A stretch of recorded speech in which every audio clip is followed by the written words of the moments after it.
2 weeks ago, Seska got hand, mouth, and foot disease. Hindi ko akalain na mangyayari yun sa kanya.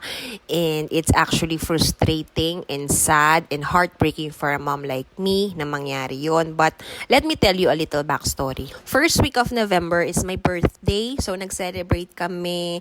First, nagpunta kami sa Food Club Manila and then pumunta kami sa Fun City para makapaglaro si Seska sa indoor playground sa may Ayala Mall. And it's the first time na nakita namin na sobrang saya niya sa indoor playground kasi dati ayaw niya, naiyak siya. Pero this time, sobrang saya talaga niya. So, happy rin naman kami ng daddy niya.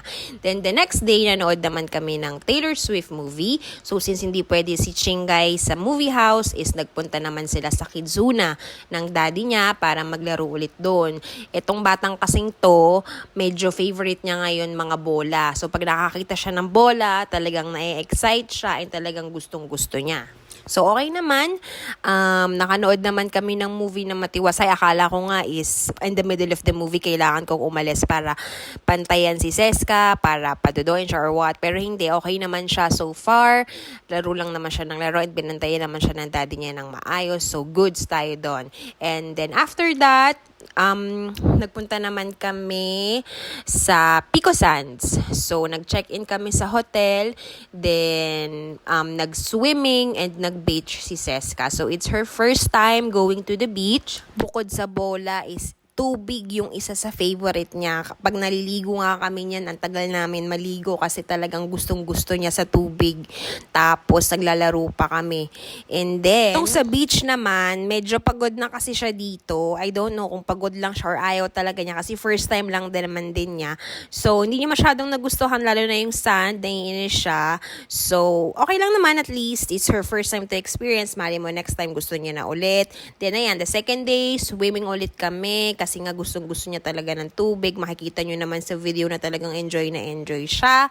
And then, check out na rin kami nito. After namin mag-check out sa Pico Sands is dumiretso lang kami sa, nag-side trip lang kami sa Tagaytay para magkain ng bulalo for our lunch. So, ayan na yun. So, ito na nga, pagka-uwi namin, napapansin ko na parang meron siyang sinat. Then, nung gabi, talagang tumaas na yung lagnat niya nung natutulog siya. So, nag-temp check kami, tumaas yung lagnat niya hanggang 39.1. So, medyo nag-worry na ako. Sabi ko, bakit siya nilagnat? Anong nangyari? So, sabi ni daddy, baka pagod lang yan dahil sa pagod kasi nga, ilang araw na kaming lumalabas. So, baka naipon lang yung pagod and then yan na nagkalagnat. Pero yung instinct ko, sinasabi na hindi lang yan basta lagnat. So, hindi ako masyadong nakatulog kasi I'll have to check her temperature and then kailangan ko rin siyang painumin ng paracetamol para mawala. So, medyo puyat kami that night. Kinabukasan, medyo matamlay pa rin siya and medyo hindi pa rin talaga nagsasubside yung fever niya. Medyo mainit pa rin siya. Tapos, syempre, dahil nga nag-overthink na ako, unang pumasok sa isip ko is hand, mouth, and foot disease nga. So, chinek ko agad yung feet niya, yung kamay niya, yung mouth niya, kung merong mga butlig-butlig, and meron mga mumps. Ganito yung itsura. So, I keep on praying on my mind na sabi ko, Lord, sana naman, wag naman hand, mouth, and foot disease to, wag naman sana. Kasi isa yun talaga sa ayokong mangyari sa kanya.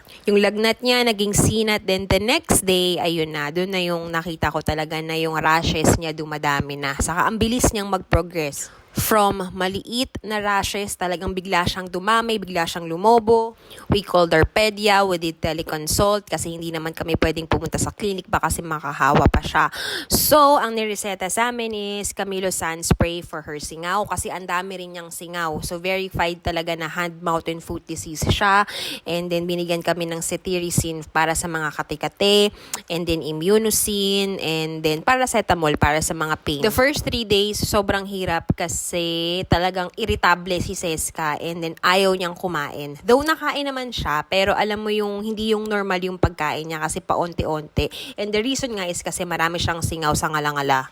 But thank God, the 4th day, ayun, medyo umokay na yung pakiramdam niya, medyo natutuyo-tuyo na yung rashes niya, and then, kumakain na siya ulit ng normal. Tuloy-tuloy na yung paggaling niya, tuloy-tuloy na yung paghilom ng mga sugat din, nung kanyang mga rashes, and patuyo na sila ng patuyo, so thank God.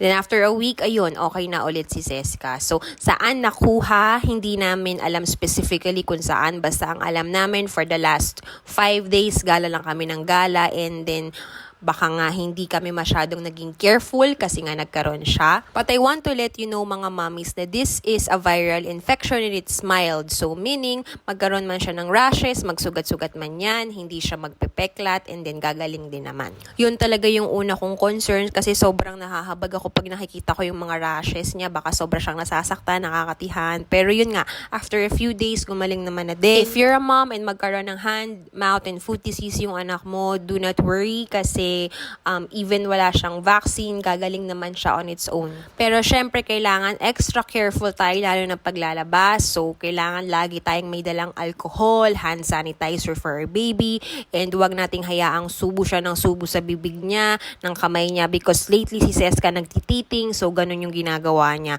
Subo siya ng subo ng kamay niya. And also, pinaka-importante, kung may sakit yung anak niyo na ganito, wag na silang ilabas, kailangan i-isolate para wag nang makahawa sa iba. Seska is back to her old self again. Super saya na naman niya and super kulit. Thank you, Lord. And kapag nangyari nga sa inyo ito, mga moms, una rin yung gawin is tawagan nyo agad yung pedya nyo, pumunta kayo agad if necessary para mabigyan agad kayo ng tamang gamot. Luckily, si Seska medyo mild lang yung sa kanya kasi medyo dito lang sa binte yung mga rashes niya, konti lang sa braso, and then wala sa mouth pero may singaw.